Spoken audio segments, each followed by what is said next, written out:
Rodada excelente. O Sport vai jogar em casa com um time terrível que é o Vasco. O Vasco é horroroso. O Vasco meteu 6-0 no Santos, mas depois perdeu do Juventude. Foi isso que a gente ouviu antes do jogo. Até brinquei aqui com vocês que a água lá de Recife, hein, tá daquele jeito. Pô, tô doido pra conhecer Recife, tomar essa água aí pra dar essa brisa.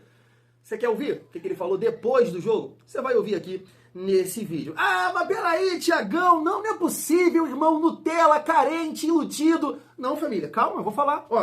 Ó, meu pezinho onde tá, ó, no chão, pé no chão, pô. Porque a gente vai resenhar sobre isso aqui, ouvindo aí esse torcedor do Sport e também o jornalista Gabriel Farias falando sobre a atuação do Vasco contra o Sport. E eu tava refletindo aqui. As vitórias do Diniz sempre deixaram aquela mensagem de confiança.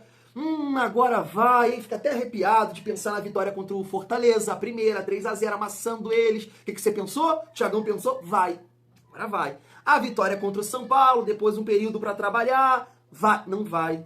A vitória contra o Santos, 6-0, amassando. Agora não vai. E agora contra o Sport, a mensagem foi totalmente ao contrário. O Vasco venceu, claro, o lanterna da competição, mas a mensagem foi outra. O vascaíno tá nervoso, tá com a cara vermelha, tá com medo de infartar, tá acabando o remédio em tudo que é lugar aí. É o Thiagão tentando levantar aqui assinaturas pra gente tentar um projeto de lei, auxílio Diniz. Foi isso que aconteceu. E aí eu fico pensando, será que é psicologia reversa? Agora que a gente tá preocupado e de repente vai... Vamos falar sobre isso, sobre a sequência que o Vasco tem nesse campeonato brasileiro. Eu separei aqui os próximos jogos, 7 jogos do Vasco. Os próximos 7 jogos, pra gente completar aqui 28 jogos. E aí peguei, né, no Brasileirão de 2023, quantos pontos o Vasco tinha após 28 jogos. E também no Brasileiro de 2024, pra gente trazer essa comparação aqui. Além disso, vamos falar também de Carlos Cuesta, agora é oficial, zagueiro do Vasco. Vamos falar do Figueiredo, que foi apresentado lá no time de Portugal. Lembra do Maxime Domingues? Quero puxar uma resenha sobre ele aqui também. E muito mais, família vascaína. Chega aí pra gente fechar essa segunda-feira daquele jeito. Mas antes, deixa eu te pedir aquela moral. Se não for inscrito aqui no canal Vasco em Família, se inscreve, deixa o like, ativa o sininho para não perder os próximos vídeos. Comenta e hypa o nosso vídeo também para fortalecer o nosso trabalho. E deixa eu falar aqui da parceira do canal, que é a Golcase. É isso mesmo. Que isso, Thiagão? É mesmo? É mesmo. Golcase está fechado com o canal Vasco em Família. Vai estar aqui o nosso cupom Família Vasco, sem acento. Não é Vasco em Família. Família Vasco, tudo certinho aí. E tem o nosso QR Code aqui também. Então, entrando lá no site ou conseguindo aqui, né? De repente você está assistindo pelo telefone, você não consegue, né, ser direcionado lá para o site através aqui do nosso QR Code. Então, entra no site, vai lá, capinha, copo para você tomar aquele gelo e manter a sua cerveja gelada. E você vai precisar aí, porque não sei se vai dar tempo de no próximo jogo conseguir esse auxílio Diniz aí. Então, de repente, um gelinho ou sei lá, uma água, né? Já mantenha a sua tranquilidade para assistir o próximo jogo do Vascão. Tem garrafa de academia, bolsa térmica, mochila, mala para viagem, tem lá de tudo na Golcase, só produto de qualidade. Família Vascaína, comprando um produto na Golcase, tá ali, cupom, tu dá assistência tipo Nuno Moreira. Família Vasco vai estar fortalecendo aqui o trabalho do Thiagão. Vamos seguir a nossa resenha e tá na tela para vocês, né? Cria da base do Vasco, Figueiredo, foi apresentado lá no time português. E só relembrando aqui, né? O Vasco vendeu ele por 750 mil euros, 4 milhões e 700 mil reais pelo atacante. O América Mineiro terá direito a 10% pela taxa de vitrine. É isso aí. Eu não sabia, família, mas o time aqui que o Figueiredo vai jogar, me parece que o Vinícius Júnior, né? Ele é um dos sócios lá, alguma coisa nesse sentido. E aqui a gente deseja toda a sorte do mundo para o jogador, que ele possa render, que ele possa, né, evoluir na sua carreira. A gente está vendo aí o Andrei, né, que eu citei aqui um outro dia. E eu, pelo menos, né, fico na torcida por esses jogadores. O Andrei está sem clube, né? Então o Figueiredo conseguiu aqui uma oportunidade no futebol europeu, futebol internacional, né? Que ele possa caminhar a carreira e evoluir, né? A gente fica na torcida, porque ele, né, indo para um outro clube, de repente sendo comprado, cai papel lá no bolso, né, do nosso Vascão. Toda a sorte do mundo aí para esse atleta. Família, eu tava vendo essa postagem aqui do Vasco News, falando sobre o Maxime, né? E recentemente a gente emprestou aí também, né, o Sforza e não conseguiu também, né, negociar o Lodge ou o próprio Garré. Lodge que vem perdendo espaço, né? Mas o Maxime está emprestado lá, né, para o Toronto FC. E a galera destacou aqui, né, os números do meia atacante, né? 21 jogos, 14 como titular, não fez nenhum gol e uma assistência. Eu tava vendo aqui a última partida do Toronto FC e ele começou jogando, tá aqui, só tomou um cartão. A gente tá falando sobre isso, né, sobre esse jogador, porque é um outro atleta que infelizmente o Vasco errou demais, né, investiu aí um dinheiro, não sei se foi em torno de 10, 12 milhões, alguma coisa nesse sentido aí, é por aí, e o Vasco tem que tentar, né, de alguma forma não sair no prejuízo. Então a gente torce aqui também para o Maxime conseguir performar, jogar, ser um jogador importante, se tornar um jogador importante, né, para tipo o que aconteceu com o Orediano, né, o Cincinnati comprou ele do Vasco, a gente espera que o Toronto possa comprar esse atleta aqui do Vasco. Foi um grande erro, eu sei que muita gente comenta assim, poxa Thiago, mas ele não teve as oportunidades, quando teve não na dele, né, jogava ali de ponta e ele não é ponta, ele é um terceiro homem de meio campo. Ah, família, eu não sei, cara. Eu não sei se o Maxime tem qualidade técnica para render por aqui, não. Então, prefiro torcer para que ele possa ser importante lá e, de repente, o Toronto FC comprar ele do nosso Vascão. Você conta com a volta do Maxime Domingues? Deixa aqui nos comentários. Vamos lá, vamos caminhar aqui a nossa resenha. Eu estava vendo essa postagem aqui também em relação ao Nuno Moreira, né? Para depois a gente destacar aqui o Carlos Cuesta, que ele possa ser importante como Nuno Moreira e não render como o Maxime no Vasco, né, que é o caso do Carlos Cuesta. Tá aqui, Nuno Moreira tem 4 gols e 4 assistências no Brasileiro, né? Diferente aí de alguns nomes, né, como Maxime, Jean Davi, Lodge. Cara, o Garré, eu acho que... O Garré não é ruim de bola, cara. O Lodge também não é, mas o Lodge é 22. E eu acho que o Lodge não tem capacidade de ser um titular do Vasco, mas acho que o Lodge poderia somar, entrando nos minutos finais ali, entrando no segundo tempo. É assim, família, é que assim, eu acho a gestão de grupo, o Diniz, ele é horrível, ele é horroroso, tá? Ele é horroroso. Então, a gente até, eu tô vendo vocês comentarem isso aqui e eu concordo. Por que adianta contratar jogador, reforçar o elenco, tipo o Andrés Gomes, mostrou alguma coisa assim e não entrar numa partida como essa? É o caso do Lodge. Porque assim, família, o Lodge entrou lá contra o Mirassol, em 2 lances, merda, fez merda. Mas, poxa, a gente sabe que não é assim. O cara precisa ter sequência, aí entrou lá contra o CSA, foi até bem, né? Aquele jogo contra o Internacional era jogo pra ele. Assim como foi ontem. Os caras dando espaço, buscando resultado. Qual é a minha? Vou botar um cara pra correr. Velocidade, contra-atacar. Deixa aqui o Coutinho, né? Ou o Nuno, saca o Verratti, o Ryan, bota o David, bota o Andrés Gomes. Vou ter 2 jogadores pra lançar, para ter esse passe em profundidade, dois jogadores que estão com perna para me ajudar na recomposição e quando tiver a bola, né, atacar espaço. É basicamente por aí? Não, pô. Ele não faz isso. Ele segura lá o Andrés Gomes. Ah, tu faz o quê? Vai botar contra o Botafogo? Pô, tu tem que botar nesse tipo de jogo contra o pior time da competição, pô. E era jogo pra ele. Ele não faz isso. Não estou querendo comparar aqui Andrés Gomes com o Lodge. Só estou querendo pontuar que a gestão de grupo do Diniz, as modificações de leitura de jogo, cara... Então assim, não dá pra comparar. O Nuno tem muito talento, muito recurso e vem mostrando, né, muito potencial, família. É assim, é o que eu falo com vocês. Acredito muito que a temporada de 2026, que ele vai ter aí um tempo de recuperação, mais adaptado ao calendário, né, a quantidade de jogos, viagens e tudo mais. E claro, se você montar um sistema de jogo também que você possa aproveitar, né, ter jogadores ali que possam associar com ele, né, variar com jogadores de velocidade, esse cara aqui vai entregar demais. Muito bom de bola, diferente, tá? Ó, vai ser um dos melhores jogadores de 2026. Com certeza, família vascaína. E aí eu quero falar com vocês, vou falar do Cuesta primeiro, para puxar o gancho aqui, né, do Nuno Moreira e trazer boas energias para esse jogador. Tá aí. Vasco acerta a contratação do zagueiro Carlos Cuesta. O Vene Casagrande trouxe aqui mais detalhes dessa negociação. Tá aí, ó. O Vasco está pagando 750 mil euros, é o dinheiro do Figueiredo, pô. 4 milhões e 700 mil reais pelo empréstimo do jogador durante 1 temporada e meia. Caso o Vasco queira estender o empréstimo, terá de pagar 2.200 euros, né? 14 milhões e 300 mil reais. E a opção de compra está fixada em 5 milhões e 700 mil euros. 36 milhões e 600 mil reais. É isso aí, é muito papel colorido aqui, né, para comprar o Carlos Cuesta. Já falei bastante desse jogador, né? A gente já trouxe aqui opiniões de jornalistas colombianos, uma galera que deu uma entrevista para o GE. O último, que o Carlos Berbet, né, entrou em contato com ele e ele falou muito bem desse jogador. E agora tem 2 pontos. Ele entra em forma né, que ele possa se adaptar o mais rápido possível, né, parece tá bem, não tá acima do peso, não sei como é que tava o dia a dia dele lá, né, porque ele chegou a pisar no Spartak Moscou e agora, né, deu merda lá e acertou com o Vasco. O meu hater número 1 em relação ao Verratti, ele me criticou nesse sentido, né? Ah, você fica aí gastando tempo com o Verratti, você deveria falar do Carlos Cuesta, que não acertou lá porque deu um problema físico.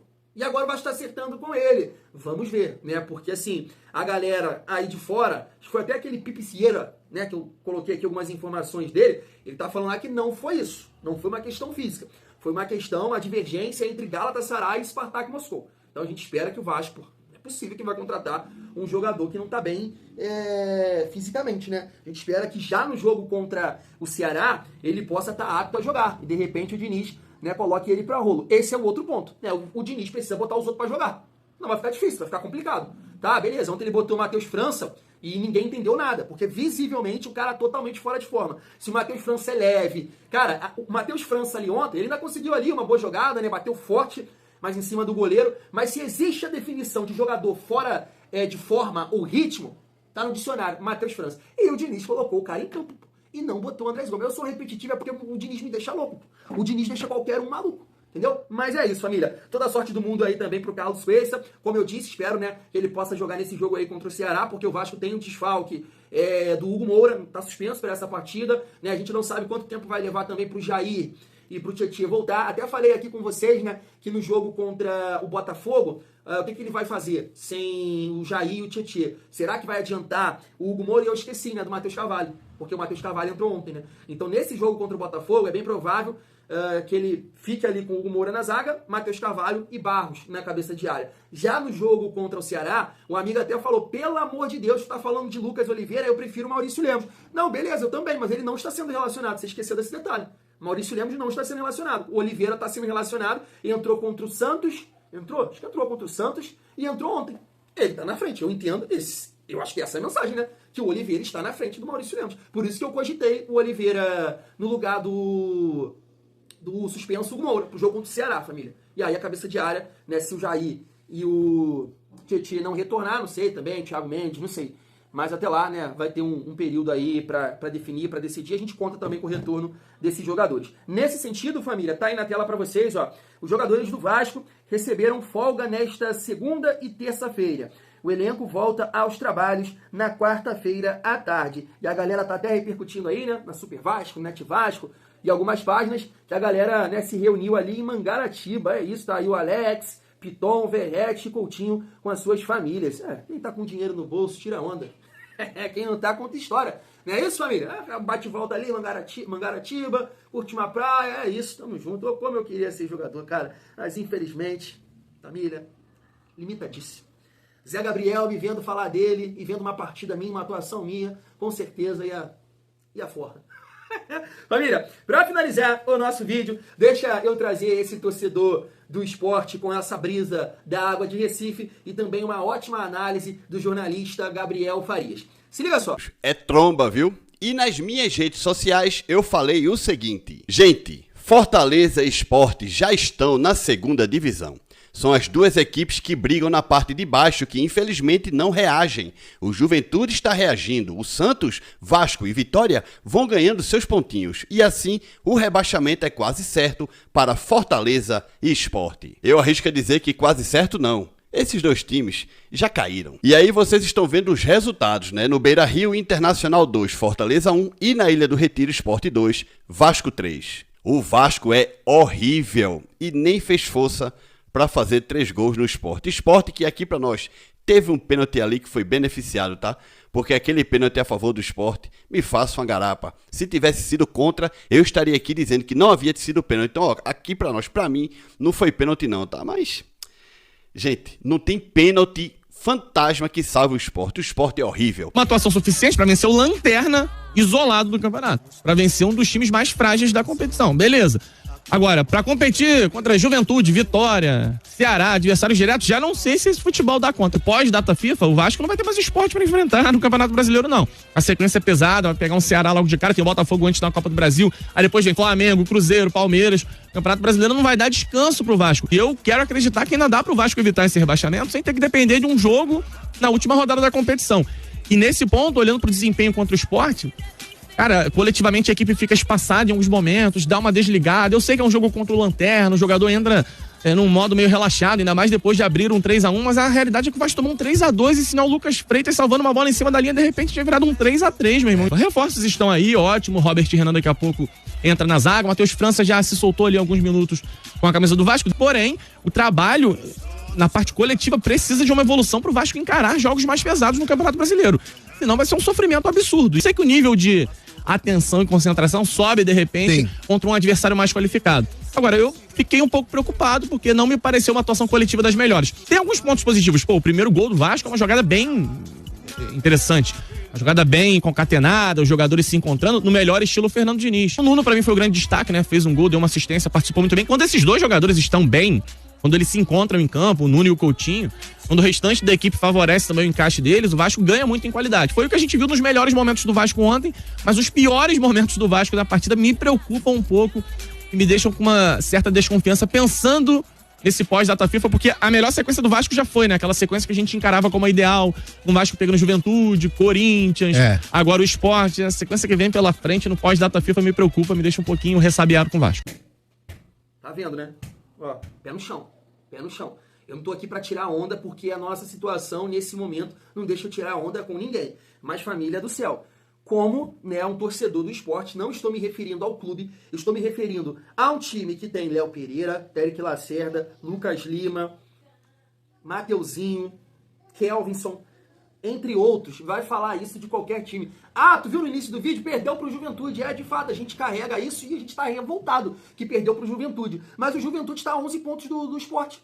Como é que ele fala assim, perdeu pro Juventude? Que água é essa? Que brisa é essa? E olha, eu vou te falar uma coisa, hein? Olha, eu vou te falar uma coisa. Tô com um cotonete sujo aqui por quê, cara? Ô, Diniz, tá vendo o que tá fazendo comigo? Se o Diniz mexe no time, meu amigo torcedor do esporte, era uma lapada. Vocês iam sair tonto daí. 4, 5, 6. É porque o Diniz deixou meu time morrer dentro de campo. Aí vocês começaram a mexer, cresceram no jogo e quase até empataram se não fosse o lindo do Lucas Freitas, né? Mas assim, família, o torcedor do Vasco, de um modo geral, tá bolado, né? Revoltado da vida com o Fernando Diniz. Mas apareceu um amigo meu aqui, né, comentando, e eu sempre gosto de destacar aqui comentários da família vascaína, e eu tava vendo aqui, vou botar na tela pra vocês, ó. Parem, eu tenho que ler, né, com a força aqui do texto, tá? Parem com essa injustiça. Se não fosse o Diniz, o Vasco estaria na lanterna há muito tempo. Graças a ele, estamos na 15ª colocação. Meu amigo José Neto. Aí, visão do José Neto.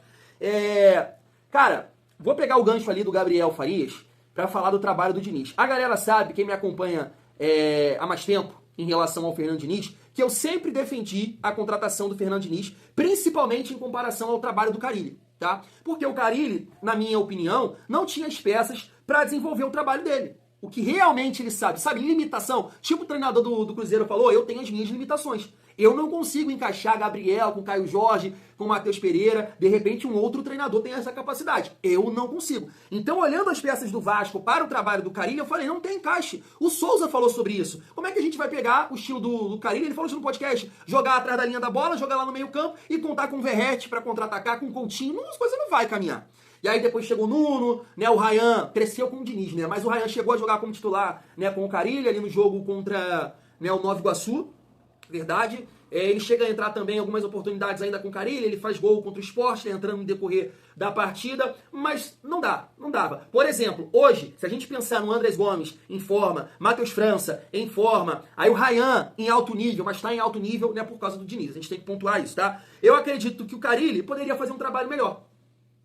Tô falando que é um grande trabalho, até porque tomou uma porrada aí do Vitória, né? Mas ele teria as peças que poderiam encaixar com o trabalho dele, tá? Mas hoje ele teria mais condições de entregar alguma coisa. Pelas peças de velocidade, de recomposição. O sucesso do Carille no Corinthians foi assim, tendo um ponta construtor e um ponta agudo. Ele não conseguiu ter isso no Vasco. Ele teria agora, por exemplo, né, com o Andrés Gomes, e ele teve poucos jogos com o Nuno Moreira também. Então, família, em relação ao Fernando Diniz, eu falo o seguinte: essa questão que o Gabriel Farias falou aí, né, de ser um time espaçado, um time que cede ali os espaços no momento da partida contra o último colocado do Campeonato Brasileiro, cara, todo mundo tá comentando sobre isso. Que foi porque ele não mexeu no time.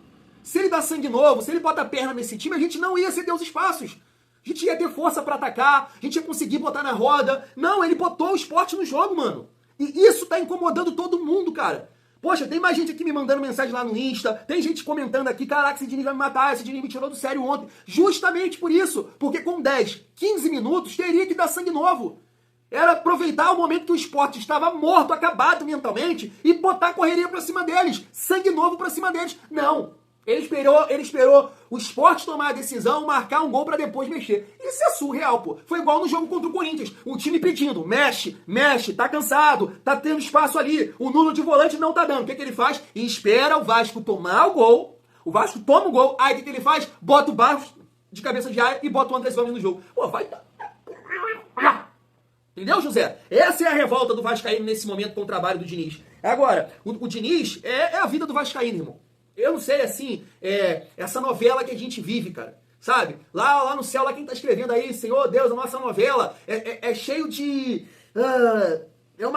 Sabe, eu não sei, eu não tenho qualidade técnica nas palavras, não sei mais o que eu quero dizer aqui, mas é uma vida muito interessante pra ser vivida, sabe? Porque o treinador que consegue fazer o Vasco jogar com bola, você vê aí os números, né? O Vasco é o time que mais fez gol fora de casa. Tá acima do Flamengo, tá acima do Palmeiras. Que loucura é essa? É o time que mais finaliza, um dos times que mais finaliza, que mais tem posse de bola, mas sem bola é essa tragédia que a gente tá vendo aí. Uma loucura isso, não é uma vida louca que a gente tá vivendo com o Diniz? Se ele buscasse um equilíbrio, se ele mudasse as peças, de repente a gente estaria aqui exaltando o trabalho dele.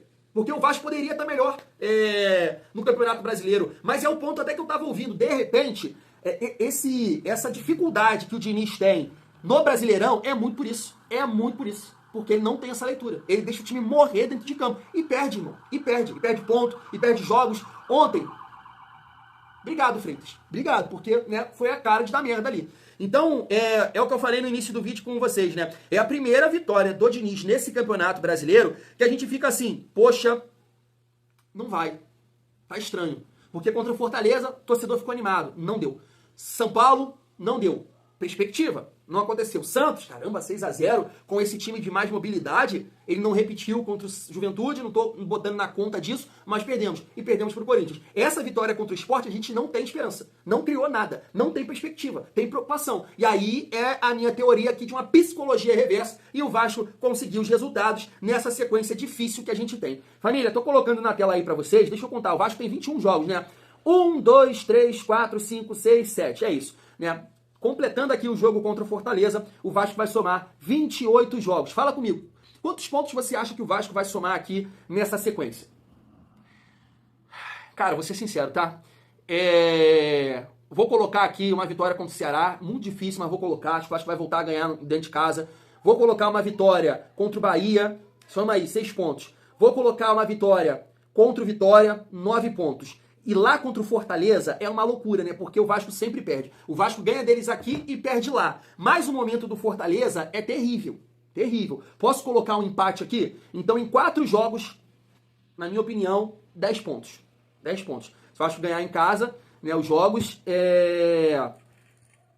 esses 4 jogos que eu citei, e empatar com Fortaleza fora. E aí depois vem essa sequência de jogos aqui muito difícil que eu deixei pro final. Porque até acho que o Vasco tem chance sim, cara, de ganhar do Cruzeiro. Vai depender muito também da situação da Copa do Brasil. Se o Cruzeiro vai estar, né, ali... passar de fase vai, né? Mas se vai poupar. Mas eu acho sim que o Vasco dentro de casa pode competir com o Cruzeiro e ganhar. Mas Flamengo e Palmeiras, eu não vou ser hipócrita. É muito difícil, tá? É muito difícil. Palmeiras, a gente joga bem em determinados jogos e entrega.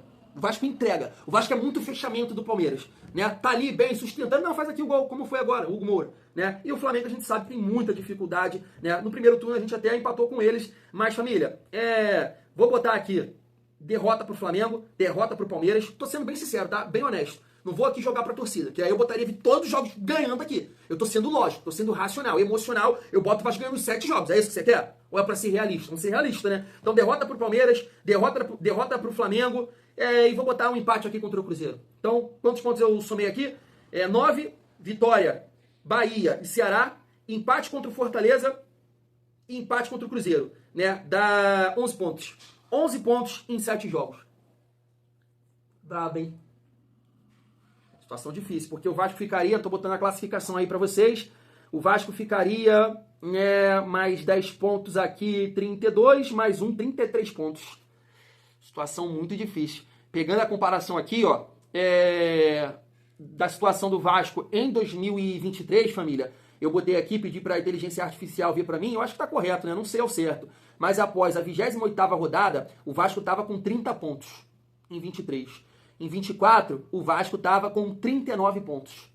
É isso, estava na 9ª colocação. Então assim, eu espero estar errado, né? Que o Vasco possa ter aqui uma sequência de vitórias, mas entendo que é complicado, né? Por essa última atuação e pelo nosso treinador não ter um entendimento que você tem que mudar, que às vezes você tem que buscar o equilíbrio, porque a mensagem que saiu do jogo contra o Sport é que se o Sport tivesse mais qualidade, por exemplo, se o Sport fosse Ceará, Flamengo, Bahia, Cruzeiro, Palmeiras, cara, até mesmo Vitória. Vitória ganhou da gente com 1 a menos. E não, Fortaleza não. Fortaleza tá na merda.